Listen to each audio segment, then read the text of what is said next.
যেখানে থাকবে না চাঁদা, যেখানে থাকবে না গরিব, যেখানে থাকবে না বৈষম্য, যেখানে ব্যবসায়ীরা বিনা চাঁদায় ব্যবসা করবে, যেখানে ড্রাইভাররা পুলিশকে ঘুষ ব্যতীত রাস্তার মধ্যে গাড়ি চালাবে, যেখানে হাজারো মানুষ বুক উঁচা করে হাঁটবে কিন্তু তাদেরকে আক্রমণ করা হবে না, জুলুম করা হবে না। জনাবে মুহাম্মদ রাসূলুল্লাহ সাল্লাল্লাহু আলাইহি ওয়াসাল্লাম যেন ঘোষণা দিয়েছিলেন, ও চিরি আমি আমার একটা রাষ্ট্র দেশ উপহার দেব, মদিনা থেকে হাজরামাউত পর্যন্ত একটা যুবতী মেয়ে একা একা হাঁটবে কিন্তু ইফতিজিংয়ের শিকার হবে না, ধর্ষিত হবে না, লুণ্ঠিত হবে না, গোটা এরিয়াটা নিরাপদ হয়ে যাবে, সমস্ত জায়গায় মানুষ বসবাস করবে, যেখানে টাকা থাকবে না, চোর থাকবে না, লুটেরা থাকবে না, দুর্নীতিবাজ থাকবে না, দেশ থেকে অন্য দেশে টাকা পাচারকারী থাকবে না, যেখানে থাকবে না ঘুষখোর, যেখানে থাকবে না ডাকাত, যেখানে থাকবে না খুনি, যেখানে থাকবে না ধর্ষক, যেখানে আমার ছোট বাচ্চারা মাদকাসক্তে আসক্তি হবে না, যেখানে গাঁজার কোনো প্রচলন থাকবে না, থাকবে না ফেন্সিডিল, থাকবে না ইয়াবা।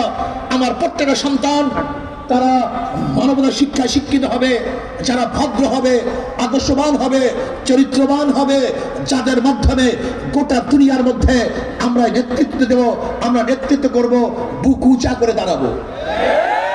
সেই বাংলাদেশ এখনো করতে পারি নাই, সেই বাংলাদেশ এখনো আমরা পাই নাই। আমরা কি দেখেছি, যারা বিগত দিনের শাসক ছিল ৭১-এর পর থেকে ২০২৪-এর ৫ই আগস্ট রাত পর্যন্ত যারা শাসক ছিল তারা এই দেশটাকে দুর্নীতিতে পাঁচবার চ্যাম্পিয়নশিপ করেছে, এক দুইবার না, 5 বার দুর্নীতিতে এই দেশ চ্যাম্পিয়ন হয়েছে।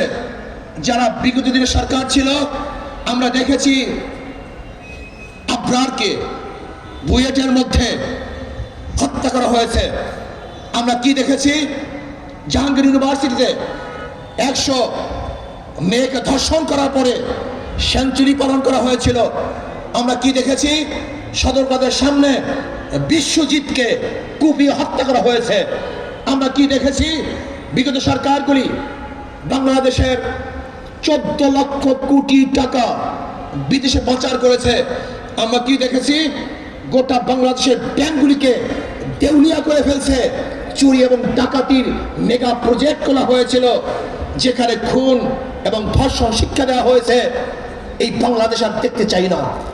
আমরা এমন এক বাংলাদেশ দেখতে চাই যেখানে মানুষের অধিকার থাকবে, মেয়েরা ইজ্জত আব্রু নিয়ে বসবাস করতে পারবে, আমার মেয়েরাও বহুত বড় বড় ব্যবসায়ী হবে, আমার বোনেরা বড় বড় শিক্ষিত হবে, আমাদের ভাইয়েরা বড় বড় শিক্ষিত হবে, চাকরিজীবী হবে, ব্যবসায়ী হবে। ইনশাআল্লাহ গরিবরা সব দরিদ্র সীমার উপরে চলে যাবে ইনশাআল্লাহ। বিশ্বাস করি যদি ইসলামিক অর্থনীতি অ্যাপ্লাই করা হয়, আগামী 10 বছরের মধ্যে বাংলাদেশে একজন গরিব খুঁজে পাওয়া যাবে না, একজনও না, সব দরিদ্র সীমার উপরে চলে যাবে। গরিবরা বিশ্বাসই করতে চায় না। আমি অনেক সময় মনে করি আমাদের কপাল পরা গরিব, এই গরিব তো গরিব, আবার কপাল পরা গরিব। তুমি কি জানো ইসলামী অর্থনীতি কি? আরে পাশ্চাত্য অর্থনীতি কি? আজকে তুমি ব্যাংকে টাকা আনার জন্য যাবা যে আমাকে টাকা দাও, তখন ব্যাংক কি বলবে, মর্গেজ রাখার টাকা আছে, জমি আছে। তুমি বলবো আমার কাছে তো মর্গেজ নেই, আমি তো গরিব মানুষ। তাহলে তোমার জন্য টাকা নাও। টাকা কার জন্য? যার আগেই আছে তাকে ব্যাংক টাকা দেয় নাকি ভাই? টাকা দেওয়ার পরে দ্বিতীয়বার সে ধনী হয়।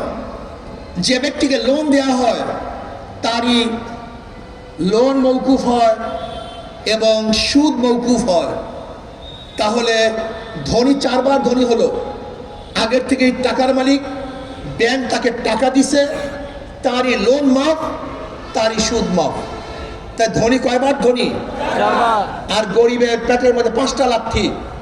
আগের থেকে টাকা ছিল না 1 লাথি, ব্যাংক তাকে টাকা দেয় নাই 2 লাথি, তার লোন মাফ হয় নাই 3 লাথি, তার সুদ মাফ হয় নাই 4 লাথি। এবং বাংলাদেশ ব্যাংকে যদি টাকা থাকতো, বাংলাদেশের নাগরিক হিসাবে সেই টাকার মালিকও ছিল, কিন্তু গরিবদেরকে লোন মাফ করার কারণে সেখান থেকে মাহরুম করে গরিবদেরকে 5টা লাথি দেওয়া হয়। তার মানে বর্তমান অর্থনীতি সব ধনীদের জন্য, গরিবদের জন্য নয়। ইসলামী অর্থনীতি সবই গরিবদের জন্য।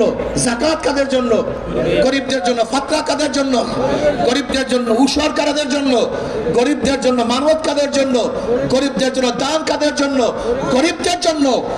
ইসলামের সমস্ত অর্থনীতি গরিবদের জন্য, আর পুঁজিবাদী সমস্ত অর্থনীতি ধনীদের জন্য।